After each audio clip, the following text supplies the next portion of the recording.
ابو بکر صدیق رضی اللہ تعالیٰ عنہ کی خلافت کے ابتدائی دور ہی میں جگہ جگہ فتنہ ارتداد نے سر اٹھا لیا، تو خلیفہ اول نے اس کا قلع کما کرنے میں کوئی دقیقہ نہیں اٹھا رکھا۔ پوری تندہی سے 10 ماہ اس فتنے کا سر کچلنے میں مصروف رہے، ہر ممکن تدبیر اختیار کی۔ جہاں سمجھانے بجھانے سے بات بنی، وہاں نہایت بردباری اور کمال فراست سے لوگوں کے وسوسے دور کیے، اور جہاں سختی ناگزیر تھی وہاں پوری طاقت سے اس فتنے کی بیخ کنی کی، یہاں تک کہ امن و امان ہو گیا۔ ابو بکر صدیق رضی اللہ تعالیٰ عنہ کو ہم لوگ نہایت متین، خاموش طبع، نرم خو اور بہت دھیمے مزاج کے انسان کی حیثیت سے جانتے تھے، مگر اس مارکے میں ان کے کردار کا ایک آہنی پہلو بھی سب کے سامنے آیا، جو حد سے گزر جانے والوں کے لیے کسی رو رعایت کا متحمل نہیں تھا۔ اس عرصے میں شام کی طرف سے کچھ لوگوں کو شہ ملی، اور ادھر سے مسلمانوں کے خلاف پے در پے چھوٹی چھوٹی مارکہ آرائیاں شروع ہو گئیں۔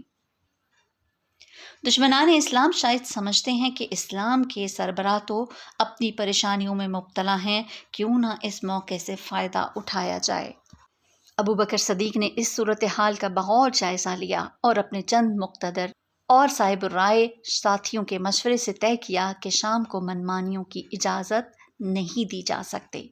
فراست صدیقی یہ گوارا نہیں کر سکتی تھی کہ شام کے مختلف علاقوں سے رومی اپنی طاقت کے بلبوتے پر مسلمانوں کو مرعوب کرتے رہیں۔ چنانچہ ابو بکر صدیق رضی اللہ تعالی عنہ نے شام پر مختلف اطراف سے لشکر کشی کا ایک طویل سلسلہ شروع کیا۔ کئی لشکر ترتیب دیے اور ان کے امیروں کو ہدایت کی کہ اگر میدان جنگ میں کبھی سب کو یکجا ہونا پڑے تو ابو عبیدہ بن جراح ان کے سپہ سالار اعلیٰ ہوں گے۔ ابو عبیدہ اپنے مختصر سے لشکر کے ساتھ شام میں داخل ہوئے تو انہوں نے رومی جنگ بازوں کو ہر جگہ جنگ کے لیے تیار پایا۔ اس کے باوجود وہ بصرہ اور مآب کو تسخیر کرتے ہوئے جابیہ پہنچ گئے۔ وہاں سے رومیوں کی زبردست جنگی تیاریوں کے بارے میں ایک تفصیلی خط مدینے روانہ کیا۔ خط ملتے ہی ابو بکر صدیق نے امدادی فوج بھیجنے کا اہتمام کیا۔ سیف اللہ خالد بن ولید کو حکم دیا کہ وہ فوراً عراق سے شام پہنچیں۔ ارد گرد کے دوسرے محاذوں پر یزید بن ابی سفیان، شرجیل بن حسنہ اور عمرو بن العاص کو بھی اپنے اپنے لشکر لے کر ابو عبیدہ کے پاس جانے کی ہدایت کی۔ یہ سب لشکر جابیہ پہنچ گئے تو ابو عبیدہ نے اجنادین کا رخ کیا، جہاں رومیوں کو ایک بہت بڑا لشکر مسلمانوں پر حملے کی تیاریاں کر رہا تھا۔ اجنادین کے قریب فریقین کے درمیان گھمسان کا رن پڑا، اور بالآخر رومیوں کی عددی قوت مسلمانوں کے جوش جہاد کے آگے سرنگوں ہو گئی، اور وہ میدان جنگ سے بھاگ کھڑے ہوئے۔ جب یہ خبر مدینے پہنچی تو میں صدقات اور خیرات کی تقسیم کے سلسلے میں خلیفہ اسلام کی خدمت حاضر ہوا۔ خوشخبری سنتے ہی انہوں نے بآواز بلند اللہ اکبر کا نعرہ لگایا اور سجدہ شکر بجا لائے۔ اس عظیم الشان تاریخی کامیابی پر سارے مدینہ میں جیسے خوشیوں کی بارش ہو گئی۔ اجنادین کی فتح کے فوراً بعد ابو عبیدہ رضی اللہ تعالی عنہ اور خالد بن ولید رضی اللہ تعالی عنہ کے لشکروں نے دمشق کا محاصرہ کر لیا۔ محاصرہ ابھی جاری تھا کہ خلیفہ اول نے وفات پائی اور عمر بن خطاب رضی اللہ تعالی عنہ مسند نشین خلافت ہوئے۔ عہد فاروقی کے اوائل میں ایک روز خالد بن ولید موقع پا کر فصیلے شہر پر چڑھنے میں کامیاب ہو گئے اور اندر سے شہر کا پھاٹک کھول دیا۔ ابو عبیدہ فوراً اپنے لشکر سمیت شہر کے اندر داخل ہو گئے۔ اہل دمشق نے ہتھیار ڈال دیے اور صلح کے طالب ہوئے۔ یوں دنیا کے قدیم ترین شہر دمشق پر اسلام کا پرچم لہرانے لگا۔ لیکن بات یہیں پر ختم نہیں ہوئی۔ دمشق رومیوں کے ہاتھوں سے چلا تو گیا، مگر صحرا نشینوں کے ہاتھوں شکست رومیوں کی انا کے لیے بہت بڑا چیلنج بن گئی۔ رومی 50,000 کا لشکر لے کر اپنی پوری تیاریوں کے ساتھ جمع ہو گئے۔ مسلمانوں کی تعداد نصف سے کم تھی، لیکن ان کا جذبہ جہاد پھر کام آیا۔ انہوں نے رومیوں پر اس قدر شدید حملے کیے کہ چند گھنٹوں کے اندر اندر ان کا غرور خاک میں مل گیا۔ مسلمانوں کو حوصلہ بڑھا تو انہوں نے یک بعد دیگر کئی دوسرے مقامات پر قبضہ کر لیا۔ اس کے بعد ابو عبیدہ کی قیادت میں مسلمانوں کا لشکر رومیوں کے مضبوط مرکز لاذقیہ کی طرف بڑھا، جہاں ابو عبیدہ کا حسن تدبیر کام آیا اور اس شہر پر بھی مسلمانوں کا قبضہ ہو گیا۔ پے در پے شکستوں سے قیصر روم تل ملا اٹھا۔ اس نے اپنے تمام مقبوضات سے فوجیں طلب کر کے ایک جگہ جمع کر لیں۔ اب یہ رومی لشکر تقریباً 2 لاکھ فوجیوں پر مشتمل تھا۔ اس کے مقابلے میں مسلمانوں نے بھی شام کے مختلف شہروں سے فوجیں بلوا لیں اور ساتھ ہی مدینے سے کمک طلب کر لی۔ شام میں موجود مسلمان فوجیں دریائے یرموک کے کنارے ایک مقام پر جمع ہو گئیں۔ اس عرصے میں مدینے سے کمک بھی آ پہنچی، لیکن اب بھی ہماری تعداد 30 اور 40 ہزار کے درمیان تھی۔ رومی نہایت بے جگری سے لڑے، بار بار مسلمانوں پر حملے کیے اور ایک بار تو ہماری فوجوں کو پیچھے دھکیلنے میں کامیاب بھی ہو گئے، لیکن اہل ایمان کی سرفروشی اور مہارت جنگ نے صورتحال کو سنبھال لیا۔ اس غضب کا جوابی حملہ کیا کہ رومی لشکر میں افراتفری پھیل گئی۔ ان کے تقریباً 70,000 آدمی مارے گئے اور جو زندہ بچے وہ بھاگ نکلے۔ خود قیصر روم جان بچا کر قسطنطنیہ پہنچ چلا گیا۔ یرموک کی فتح کے بعد ابو عبیدہ کئی علاقوں کو تسخیر کرتے ہوئے بیت المقدس پہنچ گئے۔ عمرو بن العاص رضی اللہ تعالیٰ عنہ نے پہلے ہی اس شہر کا محاصرہ کر رکھا تھا۔ ابو عبیدہ رضی اللہ تعالیٰ عنہ کا لشکر بھی بیت المقدس جا پہنچا تو نصارہ نے اس شرط کے ساتھ صلح کی درخواست کی کہ مسلمانوں کے امیر المومنین بنفس نفیس بیت المقدس آئیں اور صلح کے معاہدے کی تکمیل کر کے اپنے ہاتھوں سے خرید شہر وصول کریں۔ ابو عبیدہ نے خلیفہ ثانی کو نصارہ کی اس شرط سے مطلع کیا تو عمر فاروق چند مہاجرین اور انصار کے ہمراہ بیت المقدس کے لیے روانہ ہو گئے۔ ابو بکر صدیق رضی اللہ تعالیٰ عنہ کے کہنے پر میں نے جہاد کا ارادہ ترک کر دیا تھا۔ ان کی زندگی میں میں نے ان کی خواہش کا پورا احترام کیا۔ انہوں نے وفات پائی تو عہد فاروقی میں مجھے جہاد کی اجازت مل گئی۔ میں نے فوراً رخت سفر باندھا اور جہاد شام میں حصہ لیا۔ عمر فاروق جابیہ کے مقام پر پہنچے تو ابو عبیدہ، خالد بن ولید، یزید بن ابی سفیان رضی اللہ تعالیٰ عنہم اور فوج کے دیگر افسران نے ان کا استقبال کیا۔ میں بھی ان کی خیر مقدم کے لیے وہاں موجود تھا۔ عیسائیوں کے نمائندے بھی جابیہ پہنچ گئے۔ معاہدہ ضبط تحریر میں لایا گیا اور اس پر فریقین کے دستخط ہو گئے۔ اس کے بعد عمر فاروق جابیہ سے چل کر بیت المقدس پہنچے اور وہاں اس جگہ نماز پڑھی جہاں آج کل مسجد عمر ہے۔ اس موقع پر خلیفہ دوم کے حکم پر میں نے مدت کے بعد اذان دی، جس کی تفصیل میں آپ کو بتا چکا ہوں۔ اس وقت میں معرکہ شام کے چند غازیوں اور شہیدوں کا ذکر کرنا چاہتا ہوں۔ حدیبیہ میں قریش کے نمائندے سہل بن عمرو ہمارے شانہ بشانہ اس جہاد میں شریک تھے۔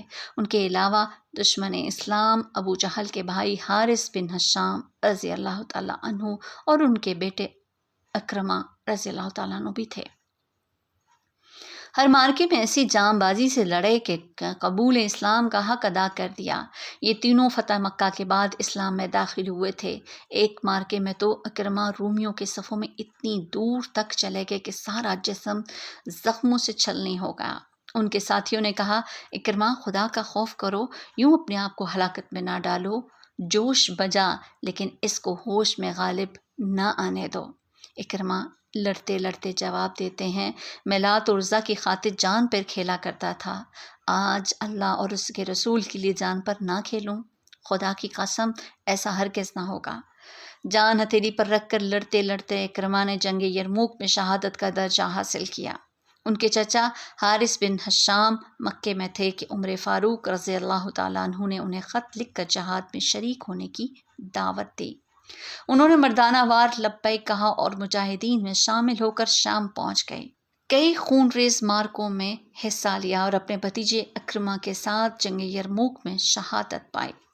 سہیل بن عمرو نے غزوہ حنین کے بعد جعرانہ میں اسلام قبول کیا اور اس عہد کے ساتھ کہ جس قدر مشرکین کے ساتھ مل کر جنگ کی ہے اسی قدر اب مسلمانوں کے ساتھ ہو کر جنگ کروں گا، اور جتنا مال مشرکین پر خرچ کیا ہے اس سے دگنا مسلمانوں پر خرچ کروں گا، وہ بھی کمال شجاعت سے لڑتے ہوئے جنگ یرموک میں شہادت کے رتبے پر فائز ہوئے۔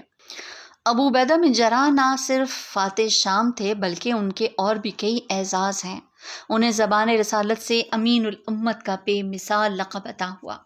وہ سابقون الاولون، مہاجرین اولین، اصحاب بدر، عشرہ مبشرہ اور اصحاب الشجرہ میں سے ایک تھے۔ ان کا اصل نام عامر تھا مگر شہرت اپنی کنیت ابو عبیدہ سے پائی۔ چہرہ نورانی، دراز قد، صاحب سیف و علم، بڑی پرفخار شخصیت کے مالک تھے۔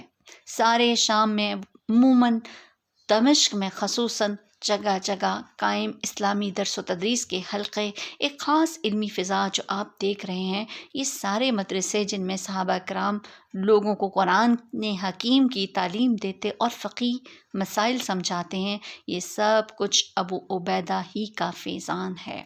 مجھے یاد ہے 9 ہجری میں نجران سے اسلام کی سنگن لے کر ایک وفد مدینے آیا تھا۔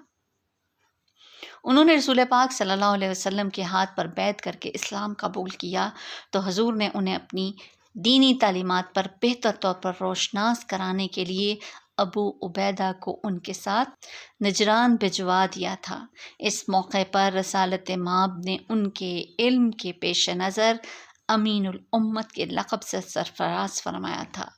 نجران میں ان کا تدریسی سلسلہ ایک عرصے تک جاری رہا۔ اسی رعایت سے بیت المقدس کی فتح کے بعد عمر فاروق نے انہیں سارے شام کا والی مقرر کر دیا، جہاں انہوں نے اپنی سابقہ تدریسی تجربے کی روشنی میں جگہ جگہ اسلامی درسگاہیں قائم کر دیں، جن کی طفیل دمشق آج کل علم کا مرکز بنا ہوا ہے۔ میں نے امیہ کے ظلم سے چھٹکارا پانے کے بعد خود کو ہمتاً رحمت عالم صلی اللہ علیہ وسلم کی خدمت کے لیے وقف کر دیا تھا۔ یہ میری سعادت تھی کہ دکھ میں، سکھ میں، سفر میں، حضر میں، زہد میں، فقر میں، فتح میں، شکست میں، رزم میں، بزم میں ہمیشہ ان کی خدمت میں حاضر، ان کی شخصیت کے سحر میں گم، ان کی ذات کے مقناطیسی دائرے میں، ان کے لب و آبرو کی ہر جنبش میں اپنے لیے احکام کی تلاش کرتا رہتا تھا۔ ہر لمحہ میری یہ کوشش رہتی تھی کہ نظریں ان کی روئے مبارک پر جمی رہیں۔ ان کی شخصیت، ان کا کردار، ان کی تعلیم عالم انسانیت پر اللہ تعالیٰ کا بہت بڑا احسان تھا۔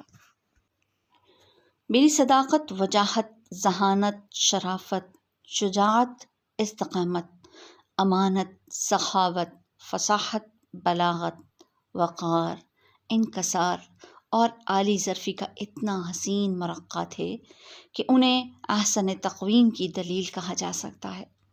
ہر خوبی بدرجاتم، ساری صفات آپس میں اس میزان کے ساتھ گندی ہوئی کہ ان کی دید ہی ان کی صداقت کی شہادت تھی۔ عبداللہ بن سلام نے جب پہلی بار ان کو دیکھا تو معاً ان کے منہ سے نکلا کہ یہ چہرہ کسی جھوٹے آدمی کا چہرہ نہیں ہو سکتا۔ قبیلہ تیم کے ابو رمسا اپنے بیٹے کو لے کر آئے تو انہیں دیکھتے ہی کہنے لگے کہ واقعی یہ اللہ کے نبی ہیں، اور ایمان لے آئے۔ ایک مرتبہ مدینہ میں ایک قافلہ وارد ہوا اور شہر سے باہر ٹھہرا۔ حضور صلی اللہ علیہ وسلم کا اتفاقاً ادھر سے گزر ہوا تو انہوں نے قافلے والوں سے ایک اونٹ کا سودا کر لیا اور یہ کہہ کر اونٹ ساتھ لے آئے کہ قیمت بھجوا دوں گا۔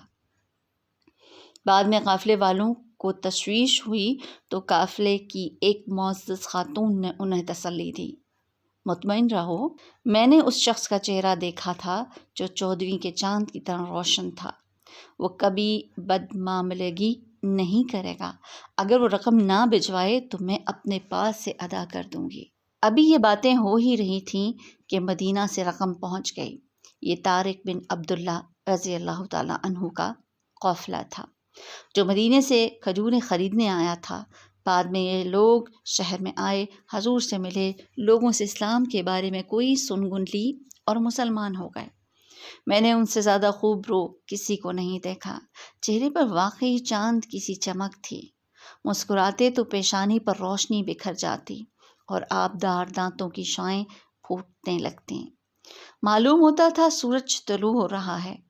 آنکھوں میں سرخ ڈورے تھے، پتلیاں سیاہ، پلکیں دراز، سر کے بال سیاہ، کنجان اور تھوڑے تھوڑے گھنگریالے۔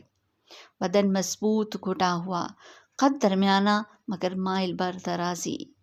مجمع میں کھڑے ہوتے تو دوسروں سے قد ذرا نکلتا ہوا معلوم ہوتا، سینہ کشادہ، پیٹ ہموار، کلائیاں چوڑی، ہتھیلیاں فراخ، تلوے اتنے خمیدہ کہ کھڑے ہوں تو نیچے سے پانی بغیر چھوئے گزر جائے۔ بنو خزاع کی ام معبد کی بقول دور سے بھی دل فریب، قریب سے بھی کمال حسین، نہایت شیریں کلام، واضح الفاظ، کلام کمی و بیشی الفاظ سے معرّہ، گفتگو موتیوں کی لڑی جیسی پروئی ہوئی، نہ کوتاہ سخن نہ فضول گو، مخدوم و مطاع ایسے کہ ان کے رفیق ان کے منہ سے بات نکلتے ہی تعمیل کے لیے جھپٹ پڑتے اور ایک دوسرے پر سبقت لے جانے کی کوشش کرتے۔ عبداللہ بن رواح رضی اللہ تعالیٰ عنہ نے آپ کے جمال جہاں آرا کی کیفیت اپنے ایک شعر میں یوں بیان کی: یا رسول اللہ صلی اللہ علیہ وسلم، اگر آپ میں کھلی ہوئی نشانیاں نہ بھی ہوتیں تب بھی آپ کا روح انور خبر رسالت دینے اور آپ کو رسول برحق ثابت کرنے کے لیے کافی تھا۔ روزمرہ زندگی کے اصول یہ تھے کہ مکان رہنے کے لیے ہے، لباس ستر پوشی کے لیے اور غذا زندہ رہنے کے لیے۔ کچھ بشری رغبتیں بھی تھیں لیکن شان رسالت نے کسی کو گلے کا ہار نہیں بنایا۔ موسم، تمدنی مروجات اور وضو نماز کی ضروریات کے پیش نظر جو میسر آ گیا پہن لیا۔ لباس کو اظہار امارت کا ذریعہ بنایا، نہ اعلان رہبانیت کا۔ اسی طرح غذا سے بھی نہ بلا وجہ اجتناب برتا، نہ اسے لذت کام و دہن کا وسیلہ بنایا۔ یہی حال سفر کا تھا، موقع کی مناسبت سے جو سواری مل گئی استعمال کر لی، چنانچہ خچر، گھوڑے، گدھے، اونٹ سبھی زیر استعمال رہے۔ رہنے کے حجرے بھی ضرورت کے مطابق، ان میں کسی اسراف کا شائبہ بھی نہیں تھا۔ پتھر گارے سے بنے ہوئے 10-12 فٹ لمبے 8-10 فٹ چوڑے حجرے، جن کی چھتیں اتنی اونچی تھیں کہ کھڑے ہوں تو چھت کو ہاتھ لگ جائے۔ ایک مرتبہ حضرت عائشہ رضی اللہ تعالی عنہا نے پتھروں کے کھردرے پن کو چھپانے کے لیے اپنے حجرے کی دیواروں پر کپڑا تان دیا تو آپ صلی اللہ علیہ وسلم نے فرمایا: عائشہ، کپڑا اس لیے نہیں ہوتا کہ پتھروں کو پہنایا جائے۔ عام لباس سفید کرتا، سفید تہبند، سر پر سفید عمامہ یا ٹوپی، شانوں پر سفید چادر جسے کبھی لپیٹ لیتے، کبھی دائیں بغل کے نیچے سے نکال کر بائیں کندھے پر ڈال لیتے، ضرورت پڑنے پر تہہ کر کے تکیہ بھی بنا لیتے۔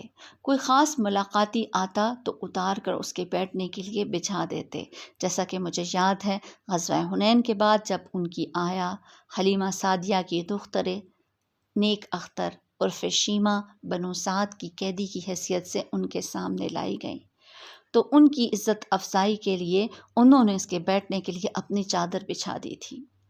سفید کے علاوہ ہلکا سبز، ہلکا پیازی رنگ بھی پسندیدہ تھا، لیکن دھاریوں کی صورت میں۔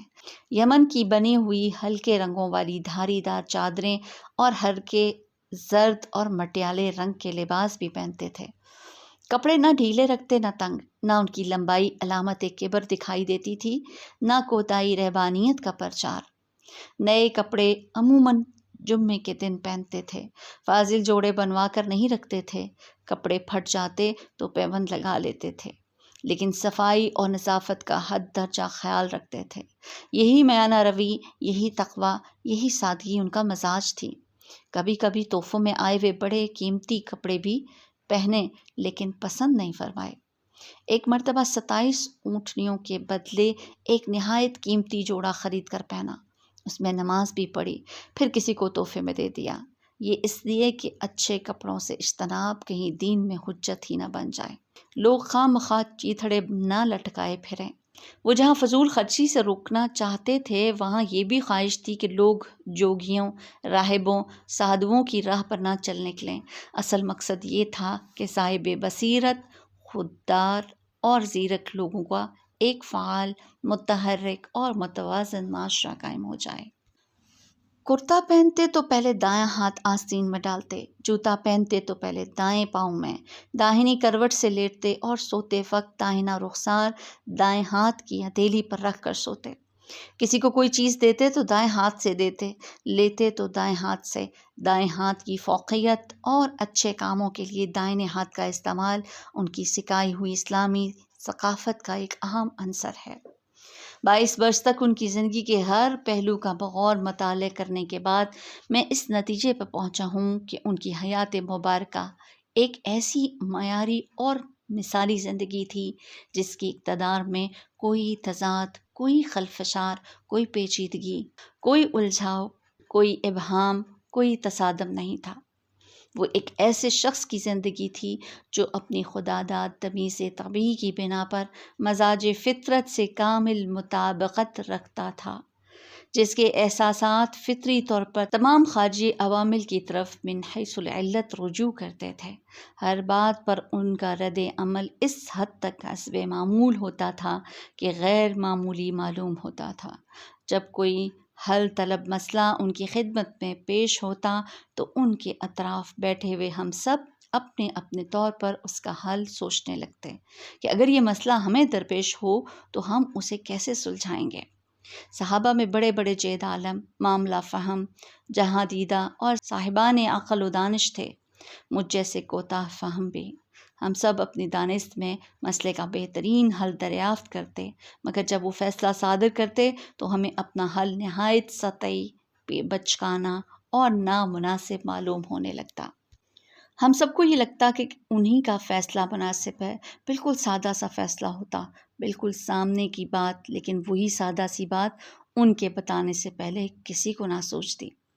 ہماری مجموعی فراست بھی ان کے سامنے ہیچ ہوتی تھی۔ اپنی ان گنت دینی، دنیاوی مصروفیات اور ذمہ داریوں کے باوجود وہ کبھی ان کے بوجھ تلے دبے نہیں دکھائی دیتے تھے۔ مزاج میں بردباری، سنجیدگی کے پہلو بے پہلو شگفتگی کا عنصر ہمیشہ نمایاں رہتا تھا۔ 3 ہجری کی بات ہے، بنو غطفان کے ارادے کچھ نیک نہیں لگتے تھے۔ آئے دن خبریں ملتی رہتی تھیں کہ وہ ہمارے خلاف مہم جوئی کی تیاری کر رہے ہیں۔ خطرہ بڑھ گیا تو حضور مدینہ میں عثمان کو قائم مقام بنا کر 500 مسلمانوں کے ساتھ ان کی سرکوبی کے لیے پہنچ گئے۔ بنو غطفان کو بھی کسی نے اطلاع دی تھی کہ اور وہ ہمارے آنے سے پہلے ہی پہاڑوں کی طرف بھاگ نکلے۔ حضور صلی اللہ علیہ وسلم نے واپسی کا حکم دیا۔ ربیع الاول کی درمیانی تاریخیں تھیں، موسم نہایت خوشگوار۔ حضور صلی اللہ علیہ وسلم نے خود سب سے پیچھے چلنے کا فیصلہ کیا۔ جابر بن عبداللہ ویسے تو فوج کے ساتھ تھے، مگر ان کا اونٹ اتنا ضعیف اور لاغر تھا کہ وہ پیچھے رہ گئے اور ہماری ٹولی سے آن ملے۔ یہاں بھی وہ پیچھے رہ جاتے تو حضور نے 2-1 مرتبہ یہ صورت دیکھی تو جابر سے کہا، ذرا نیچے اترو اور اونٹ کو بٹھاؤ۔ جابر رضی اللہ تعالیٰ عنہ نے تعمیل کی۔ خود بھی حضور صلی اللہ علیہ وسلم قصوہ سے نیچے اترے اور جابر کے ہاتھ سے ہانکنے کی چھڑی لے کر ان کے اونٹ کو آہستہ آہستہ 3-4 چھڑیاں ماری اور پھر جابر کو سواری کے لیے کہا۔ اب جو جابر کا اونٹ چلا تو اتنا تیز کہ ہاتھ ہی نہیں آ رہا تھا۔ اگلے پڑاؤ پر نماز مغرب کے بعد جابر حضور صلی اللہ علیہ وسلم کے ساتھ بیٹھے تھے۔ بنو غطفان کے آئندہ اقدام پر خیال آرائیاں ہو رہی تھیں کہ اچانک حضور نے فرمایا، جابر میں تمہارا اونٹ خریدنا چاہتا ہوں۔ جابر نے کہا، آپ کی نظر ہے؟ حضور صلی اللہ علیہ وسلم نے فرمایا، نہیں، میں اسے قیمتاً خریدنا چاہتا ہوں۔ میں حیران تھا کہ یہ جابر کی اونٹ کا کہاں سے ذکر آ گیا اور اس میں خریدنے کی کون سی بات تھی؟ نحیف و نزار، اپنی جان سے بیزار، کوئی کل سیدھی نہیں تھی۔ جابر نے پھر اپنی پیشکش دہرائی تو رسول کریم صلی اللہ علیہ وسلم نے فرمایا، نہیں جابر نہیں، مجھ سے سودا کرو، بتاؤ اس کے لیے 1 درہم ٹھیک رہے گا؟ جابر نے کہا، یہ کم ہے، تو حضور صلی اللہ علیہ وسلم مسکرائے، اچھا چلو 2 درہم۔ جابر نے پھر کہا، کم ہے۔ حضور مسکرا کر رقم بڑھاتے گئے اور بالآخر 40 درہم پر بات ختم ہو گئی۔ مدینہ پہنچ کر اگلے دن میں نماز فجر کے بعد حضور صلی اللہ علیہ وسلم کی خدمت میں حاضر ہوا تو کیا دیکھتا ہوں کہ حضور کے دروازے پر جابر کا اونٹ بندھا ہے اور حضور جابر سے فرما رہے ہیں کہ جاؤ 2 رکعت نماز نفل پڑھ کر آؤ۔ جابر چلے گئے تو حضور صلی اللہ علیہ وسلم نے مجھے ارشاد فرمایا، بلال جاؤ 40 درہم کے برابر سونا تول کر جابر کو دے دو، اور ہاں پلڑا ذرا نیچا رکھنا۔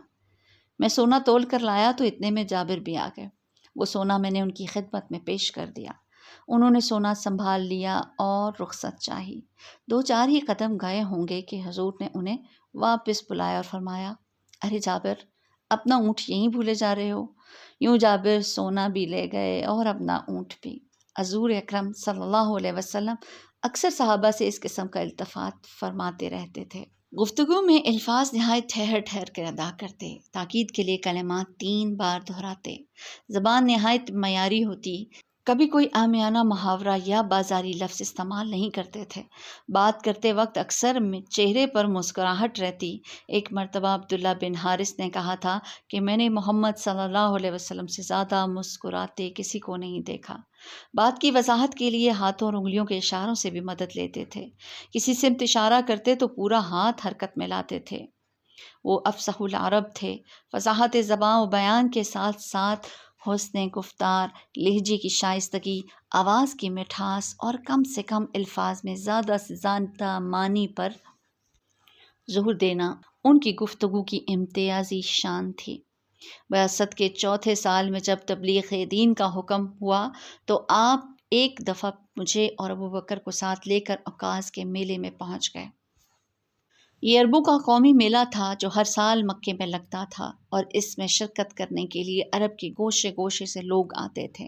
ایک جگہ لوگوں کا اجتماع دیکھا تو اللہ کے رسول نے انہیں دعوت حق دینے کی کوشش کی۔ یہ دیکھتے ہی مشرکین کے ایک جم خفیر نے ہمیں چاروں طرف سے گھیر لیا۔ ان کی باتوں کا اس قدر مذاق اڑایا کہ وہ مزید کچھ نہ کہہ سکے۔ ہم دونوں اندر ہی اندر بے چتاب کھا رہے تھے مگر بے بس تھے۔ قبیلہ بنو سلیم کا ایک جوان سال بدوی اس سارے طوفان بدتمیزی میں حضور کے صبر و تحمل سے اس درجہ متاثر ہوا کہ ہجوم کے چھٹ جانے کے بعد وہ ان کے پاس آیا اور ان کی دعوت کی تفصیل جاننے کا اشتیاق ظاہر کیا۔ اس موقع پر حضور اور اس بدوی کے درمیان جو گفتگو ہوئی وہ سنیے۔ بدوی: کیسا ایمان افضل ہے حضور صلی اللہ علیہ وسلم، جس کے ساتھ پسندیدہ اخلاق پایا جائے۔ بدوی: اے اللہ کے رسول، میں بھی آپ پر ایمان لاتا ہوں۔ حضور: آج کل ہم لوگ مظالم کا ہدف بنے ہوئے ہیں، ان کا برداشت کرنا تمہاری طاقت سے باہر ہے۔ فی الحال اپنے وطن واپس چلے جاؤ، جب اسلام کا غلبہ ہو جائے تو میں جہاں ہوں وہاں آ جانا۔ یہ خوش نصیب بدوی عمرو بن ابسہ تھے اور اس عظیم ماں کے فرزند تھے جس کے بطن سے جلیل القدر صحابی ابو ذر غفاری پیدا ہوئے تھے، جو خود بھی کم و بیش اسی آن بان سے اسلام لائے تھے۔ اس خوشبخت خاتون کا نام رملہ بنت وقیعہ تھا۔ عمرو فتح مکہ سے کچھ عرصہ قبل مدینہ آئے اور فتح مکہ پر جانے والے سپاہ میں شریک ہوئے۔ علی رضی اللہ تعالیٰ عنہ نے ایک مرتبہ آپ سے درخواست کی کہ وہ انہیں اپنی ذاتی مسلک کے بارے میں بتائیں تاکہ سب کی رہبری ہو۔ اس کے جواب میں حضور صلی اللہ علیہ وسلم نے اپنے فکر و عمل کی اتنی جامع وضاحت فرمائی کہ اس کا ایک ایک لفظ ہم سب کو ازبر ہو گیا۔ مجھے وہ ارشاد آج بھی یاد ہے: عرفان میرا سرمایہ ہے، عقل میرے دین کی اساس ہے، محبت میری بنیاد ہے، شوق میری سواری ہے، ذکر الہی میرا سرمایہ ہے، اعتماد میرا خزانہ ہے، حزن میرا رفیق ہے، علم میرا ہتھیار ہے، صبر میرا لباس ہے، اللہ کی رضا میری سعادت ہے، عجز میرا اعزاز ہے، زہد میرا پیشہ ہے، یقین میری طاقت ہے، صدق میری سفارش ہے، طاعت میرا دفاع ہے، جہاد میرا کردار ہے، اور نماز میری آنکھوں کی ٹھنڈک ہے۔